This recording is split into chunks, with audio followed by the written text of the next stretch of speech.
आए हैं और आते साथ ही इन लोगों ने सिंपल भाई ने बात की और इन लोगों ने फायरिंग स्टार्ट कर दी। एक गोली तो उनको इधर दिल के करीब लगी है, वो आर पार हुई है, जिसकी वजह से उनकी मेन कॉज ऑफ डेथ बना है।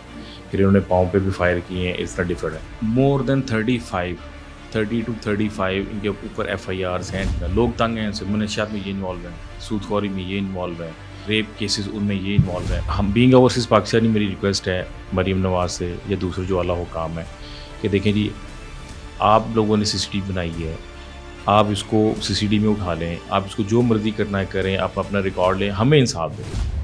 अस्सलाम वालेकुम नाज़रीन, प्रोग्राम जुर्म बेनकाब के साथ मैं हूं कैसर खान। नाज़रीन, बाज़ औक़ात ऐसा भी होता है कि जो लोग अवाम के लिए काम करते हैं, लोगों की बहबूद के लिए काम करते हैं, उनकी हक के लिए आवाज़ उठाते हैं, उन्हीं को ही नाहक मार दिया जाता है। एक ऐसा ही वाक़या पेश आया लाहौर के इलाके जल्लो मोड़ में, जहां पर एक शख्स को बड़ी बेरहमी से कत्ल कर दिया गया, महज इसलिए कि उसने ये आवाज़ उठाई थी कि जो नाजायज़ कब्जा किया जा रहा है मुबैना तौर पर, वो ना किया जाए और लोगों को तंग ना किया जाए। इसी पादाश में उस शख्स को बड़ी बेरहमी से गोलियां मारकर छलनी कर दिया गया।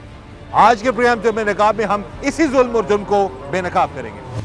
भत्ताखोर माफिया ने मुबैना तौर पर जी अपने ही घर के करीब एक शख्स को महज इसलिए कत्ल कर दिया क्योंकि वो शख्स चाहता था कि उसकी अपनी जो मार्केट के आगे जो कब्जा करके ये लोग बैठे हुए मुबैना तौर पर वहाँ से भत्ते भी लेते हैं, तो ये मामलात रुक जाएं।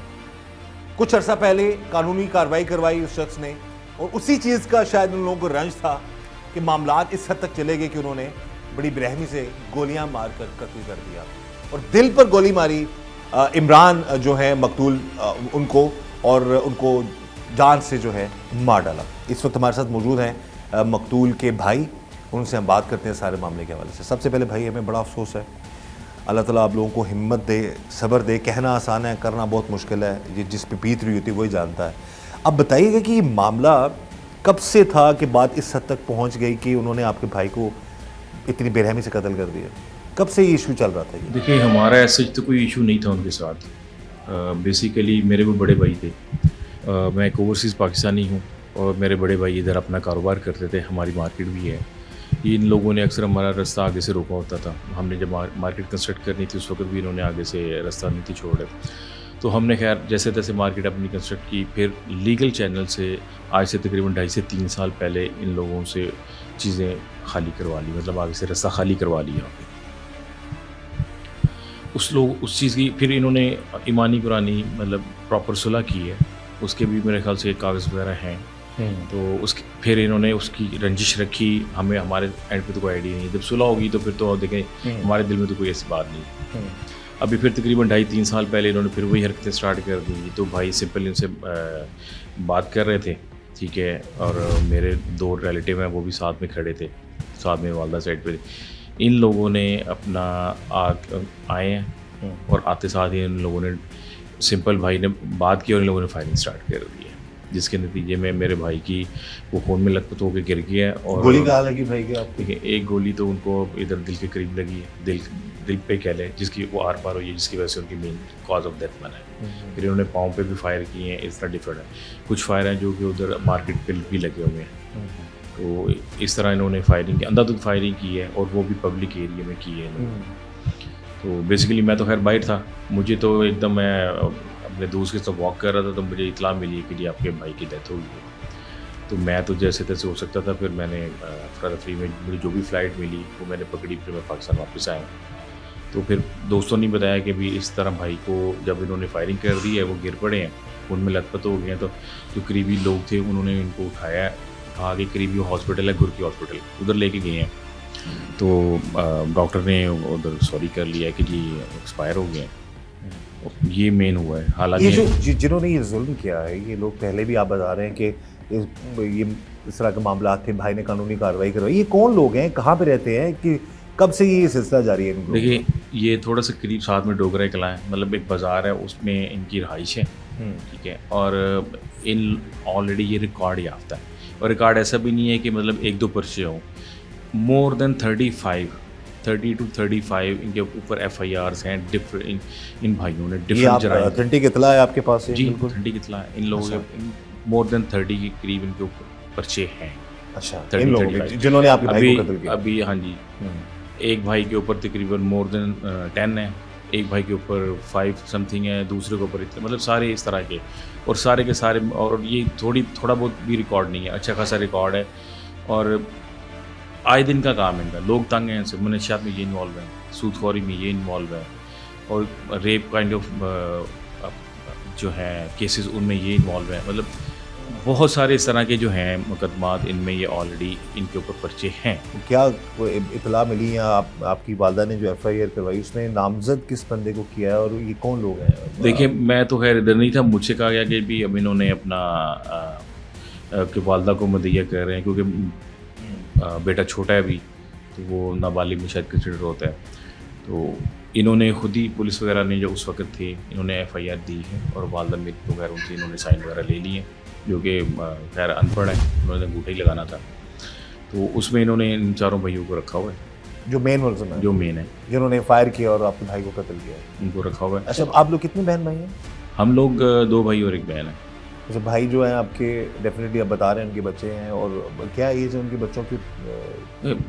बेटा मेरे ख्याल से उनका सबसे छोटा है, उसकी तकरीबन कोई ये कह लें कि 13 से 15 साल है। इसी तरह 1-1 साल के गैप से बेटी है उनकी बड़ी, एक बेटा और 1 बेटा और 2 बेटियाँ उनकी। तो ये अब देखें नाजरीन, ये ना सोच कर, सुन कर, ये जानकर रोंगटे खड़े हो जाते हैं इंसान के कि हंसता बसता घर है, माकूल, एक बड़ी शरीफ और अच्छे लोग और कारोबारी लोग और एक अच्छी फैमिली, और इस सारे मामले में एक अच्छे लोग, वालदा बता रही थी, मेरी बात हुई है कि उनका बेटा जो है फलाही काम करता था, लोगों की मदद करना, जो वो अपने तौर पे वो कर सकता था, वो शख्स वो लोगों की हेल्प करता था। एक ऐसे शख्स को नाहक मार देना, और पूरे घर का निज़ाम तबाह हो जाता है। यानी कि ये जो 4 लोग जो नामजद हैं, हम यही चाहेंगे, गुजारिश करेंगे कि इनकी प्रॉपर इंटेरोगेशन होनी चाहिए, पता चले कि इससे पहले ये क्या क्या जुल्म कर चुके हैं, और इस हद तक इनका हौसला बढ़ गया कि इन्होंने एक शख्स को नाहक कत्ल कर दिया। और सरेराह भाई बता रहे हैं कि सब लोगों के सामने इन लोगों ने फायरिंग की, और दिल पर एक गोली लगी इनके भाई को, जिसकी वजह से उनकी मौत वाक़या हो गई, और उनको कत्ल कर दिया गया। अब इन मासूम बच्चों का क्या कसूर है? हमारी उस बहन का क्या कसूर है जिसने अभी ज़िंदगी गुजारनी थी, अपने शोहर के साथ अपने बच्चों की खुशियां देखनी थी? यही बात वो वालदा भी कर रही थी कि मेरे पोते पोतियों की खुशियां देखे बगैर मेरा बेटा जो है उसको नाहक इन लोगों ने मार दिया। आप बता रहे हैं कि ये रिकॉर्ड याफ्ता है बकौल आपके, और इससे पहले और किन किन लोगों को इस इलाके में, और लोगों को भी इन्होंने नुकसान पहुँचाए हुए हैं? क्या करते हैं ये लोग? अगवा के इनके ऊपर पर्चे हैं, भत्ताखोरी के हैं, जना के हैं, और फिर इसी तरह बॉयज़ के साथ वो भी हैं इनके ऊपर अपना, इन्हीं भाइयों पे, चारों भाइयों पे, मतलब इनके ग्रुप डिफरेंट इनके ग्रुप में, मतलब इनके डिफरेंट है। इनको वादू गैंग बेसिकली बोलते हैं, वादू ग्रुप। तो इन सब के ऊपर मतलब इंतहा दर्जे की मतलब FIRs हैं, और पुलिस रिकॉर्ड में हैं, ठीक है। जो अगर आप कहेंगे तो मैं आपको उनकी डिटेल वगैरह जो मेरे पास है मैं आपसे शेयर कर दूँगा। ये सारे मतलब इस तरह के डिफरेंट किस्म के जो हैं इनमें इन्वॉल्व है। सूदखोरी का काम ये करते हैं, ठीक है। डिफरेंट जगहों पे कब्ज़ा, सरकारी ज़मीन पे कब्ज़ा करके उधर लोगों को रेडियाँ लगवा दी, फिर उनसे मंथली डेली किराया लिया। ये इस तरह की भत्ताखोरी ये लोग करते हैं। लोगों से डिफरेंट सामान ले गए, अगर लेट से अगर 5000 का सामान लिया तो 1000 रुपये दे दिया, बाकी बदमाशी की। इस तरह की चीज़ें भी करते हैं। किसी से सामान उठा लिया, खाना खा लिया, पैसे नहीं दिए, ये काम भी करते हैं। मतलब आप किसी से भी पूछ लें, वो इन लोगों से तंग है। पूरी आवाम जल्लो मोड़ इन लोगों से तंग है। इस तरह की हरकत हैं इन लोगों की। जी, इनकी तफ्तीश मेरिट पर हो जाए, पता चलना चाहिए कि क्या वजह है, क्यों इनके खिलाफ इससे पहले, जैसे भाई बता रहे हैं बकौल इनके, कि काफ़ी ज़्यादा FIRs हैं इन लोगों पे, और इनके खिलाफ अब तक कार्रवाई नहीं हुई है। तो ये भी पता लगना चाहिए कि इससे पहले इनके खिलाफ कार्रवाई अगर हुई है तो क्या कार्रवाई हुई, और इनको क्यों नहीं रोका गया, जिसकी वजह से इस हद तक ही लोग चले गए कि इन्होंने पूरा अपना एक यहाँ पर एक दबदबा, और लोगों को कहते हैं ना कि अब एक डर और खौफ अपने लोगों ने कायम कर दिया। देखिए, हमारी इन्फॉर्मेशन मुताबिक कुछ लोग इनको सपोर्ट करते हैं अपने काम निकलवाने के लिए, तो इसलिए 2 लोगों को डराया भी जाता है। कुछ लोगों ने अपना FIR की, फिर उन्होंने सुलह कर ली। इस तरह के केसेस भी हैं, कुछ में ये नामजद है, कुछ में ये अपना फिर बेल ली हुई है। इस तरह के सारे मामलात हैं। तो आप कितना असर रहे हैं पाकिस्तान में? मैं तो तकरीबन, देखिए, मैंने जब स्टडी मुकम्मल की है मैं तो खैर बाहर चला गया हूँ, और हमारी तो माशाल्लाह कारोबारी फैमिली है। हम तो बाप दादा से इसी एरिया के रहने वाले हैं। तो अब तो खैर बड़े नहीं रहे, तो भाई बाप दादा का काम संभाल रहा था, बड़े थे वो। हाँ जी। तो तो वो संभाल रहा था, मैं उधर से बाहर से फैमिली को सपोर्ट कर रहा था। तो मैं जब से 2006 से मैंने 5 के एंड में ग्रेजुएशन किए, मास्टर्स किया MBA, तो मैं मुल्क से बाहर आउट ऑफ कंट्री चला गया हूँ और मैं फैमिली को भी सपोर्ट कर रहा हूँ, मुल्क में ज़रा मुबादला भी लेके आ रहा हूँ। देखें जो हम लोग काम ओवरसीज़ पाकिस्तानी कर रहे हैं, बिल्कुल बिल्कुल बड़ा इंपॉर्टेंट रोल है। और हम लोगों को देखें जी ओवरसीज़ पाकिस्तानी अगर एक कुर्बानी दे रहा है मुल्क के लिए, तो हमारी तो गुजारिश यही होगी कि भी अगर हमारी फैमिलीज़ के साथ, देखिए हम लोग कोई स्पेशल तो नहीं है, लेकिन हमारे साथ भी इस तरह का एक आम सादा लोग इंसान के साथ भी अगर इस तरह का जुल्म होगा तो दूसरे लोगों के साथ क्या होता होगा। तो हम बीइंग ओवरसीज़ पाकिस्तानी, मेरी रिक्वेस्ट है मरीम नवाज़ से या दूसरे जो आला हुकाम है कि देखें जी, आप लोगों ने CCTV बनाई है, आप इसको CCTV में उठा लें, आप इसको जो मर्ज़ी करना है करें, आप अपना रिकॉर्ड लें, हमें इंसाफ दें। हमारी रिक्वेस्ट तो यही है लोगों से कि भाई हमें इंसाफ दिलाया जाए और जो लोग मेन हैं उनको कैफर किरदार तक पहुँचाया जाए, ताकि हमें तो इंसाफ मिले दूसरों को भी इंसाफ मिले और दूसरे भी लोगों से अपनी जान छुड़ा सके। सिर्फ ये नहीं कि ओवरसीज पाकिस्तानी है, किसी भी आम शख्स का, कोई अब गरीब भी हो, कोई आम शख्स है, उसके साथ भी ज़्यादती नहीं होनी चाहिए, उसको भी इतनी बेरहमी से कत्ल नहीं करना चाहिए और इनको इंसाफ चाहिए। CCTV का जिक्र किया उन्होंने, अब जाहिर है ये एक इदारा बना है जिसमें लोगों का एतमाद बढ़ रहा है, क्रिमिनल्स जो हैं वो डर रहे हैं इस चीज़ से। तो अब जो भी मजलूम लोग हैं जिनसे बात होती है उसके हवाले से, जब वो ज़्यादातर ये कहते हैं जी इनके केस को CCTV के हवाले किया जाए। पुलिस का जो इलाके का मुतलका जो थाना है उसका कैसा रिस्पॉन्स है आप लोगों के साथ? मतलब बंदे पकड़े गए हैं या कार्रवाई हो रही है कि नहीं हो रही है?